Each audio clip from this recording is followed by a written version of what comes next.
Hey everybody, Sick Cappy here. I got some hell of a cough or a cold or something. It was so bad, I almost went to the minute clinic.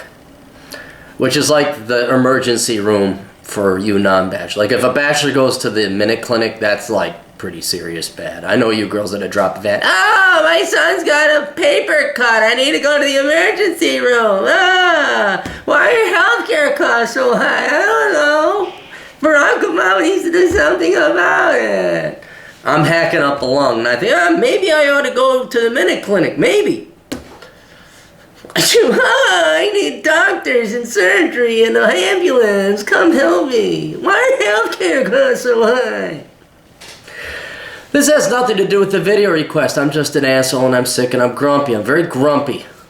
So we have a video request. And again, I'll do whatever as long as it's not illegal or too crass.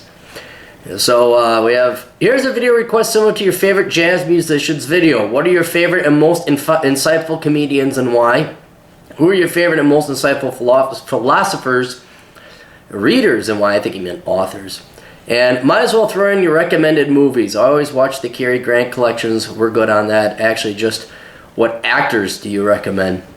I'll tell you, actors I recommend Johnny Depp, Robert Downey Jr., Bruce Willis, Jimmy Stewart, Jerry Lewis, and Clint Eastwood. But I guess they're not, Humphrey Bogart, they're not actors. They're like me. They're just themselves, and that's all it was. Oh, we like Humphrey Bogart. Go be yourself on the thing. So he did pay me. People, he did pay me, and I will give you the favorite of. So let's do comedians first. Obviously, Bill Burr, the number one guy. I wouldn't say number one, but he's today up there tops because he's truthful, blunt, and direct. And the truth is funny because no one else has the balls to say it, and Bill Burr does. And so I like Bill Burr. Frank Caliendo, you are not going to find an impersonator better than him. That dude is amazing. Victor Borga, I would say he's probably my all-time favorite comedian simply because he was classy. He didn't have to resort to cursing or swearing. He was incredibly creative with inflationary language and phonetic pronunciation or whatever it was. There's that. Bill Cosby, because again, the guy did not curse. Whatever his problems may be today, the dude he is an amazing storyteller. You're not going to find better than Bill Cosby. Norm Macdonald, that's more of a personal taste of mine. I like his dry, droll. He won't tell you a gut-bustingly funny joke, but it's his delivery and his demeanor. And I won't lie to you, I think you got to have an IQ of above 125 to really find Norm Macdonald intelligent or funny and smart. And get half his joke. Because it's just like Janice. Just look up Janice and cheese sandwiches. It's just, come on with a crazy 3-colored ball, which is fine nowadays. It's just... and then Eddie Izzard, again, kind of the more intelligent route. You have to know history to find him funny. If you're just some uneducated slob and you want, some guy to do dick jokes, okay, then don't listen to Eddie Izzard. But if you have even the slightest bit of knowledge of history, Eddie Izzard is the way to go.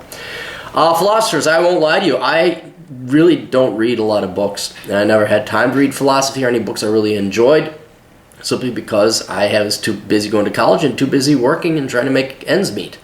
So I'm going to go with what philosophers and authors, other people have told me that I would like. Or, and this is going to sound very arrogant or cocky, like Ayn Rand.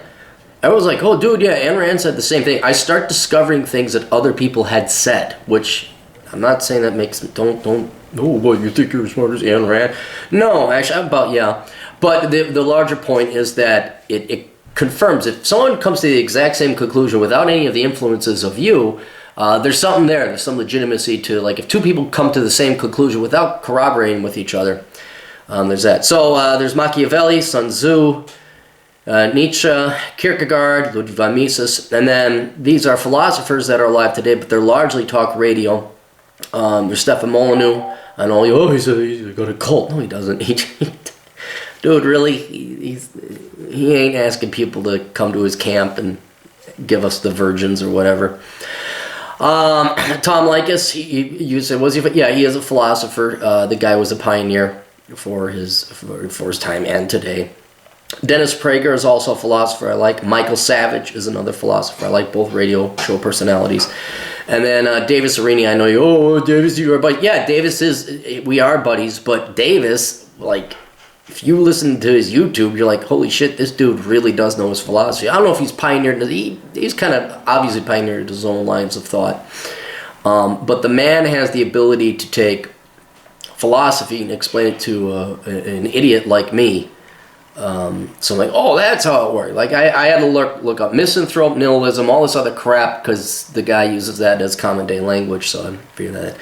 And then my favorite movies, these are just off the top of my head: Dirty Rotten Scoundrels, Guns of Navarone, Kelly's Heroes, Die Hard, Midnight Run, Guardians of the Galaxy, fuck you, it was that good of a movie, Duck You Sucker, Clint Eastwood's Spaghetti Westerns, The Man with No Name trilogy, so that is Fistful of Dollars, Few Dollars More, and The Good, the Bad, and the Ugly. Casablanca, Some Like It Hot, The Last Boy Scout, and The Great Raid. And so that's it. Those are the things that I like and things that have influenced the old captain here.